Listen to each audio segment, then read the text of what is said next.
আমি একটা ছোট গল্প পড়েছিলাম বিখ্যাত গল্পকার নারায়ণ গঙ্গোপাধ্যায়ের। গল্পটার নাম ছিল বিতংশ। সেখানে একটা চরিত্র ছিল যে কিনা ভণ্ড সাধু।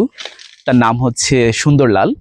তো সুন্দরলাল মহা বনে ঘেরা একটা পাহাড়ি এলাকায় যায়। সেখানে গিয়ে সে সাধুর বেশ ধরে অনেকদিন থাকে।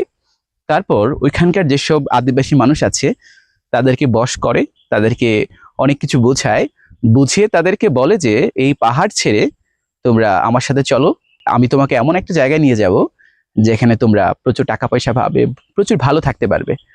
তো সুন্দরলাল তাদেরকে নিয়ে আসে, তাদেরকে ভুলিয়ে নিয়ে আসে এই চা বাগানগুলাতে, যেখানে হচ্ছে শ্রমিকের দরকার ছিল, অনেক চা শ্রমিকের দরকার ছিল। আদিবাসীরা আসে এখানে চা শ্রমিক হয়ে যায় এবং তারা তাদের স্বাধীন যে পাহাড়ি জীবন আছে সেই জীবন থেকে আবদ্ধ একটা জীবনে আসলে চলে আসে। এবং এখনো সেই সেম বিষয়টা, একই বিষয়টা আমরা দেখতে পাই চা বাগানের মানুষদের মধ্যে। তারা আসলে চা বাগানের গণ্ডি ছেড়ে কোথাও যেতে ভরসা পান না বা যেতে পারেন না। পরিস্থিতি তাদেরকে আবদ্ধ করে রেখেছে এই একটা গণ্ডিতে, এই চা বাগানের সীমানায়।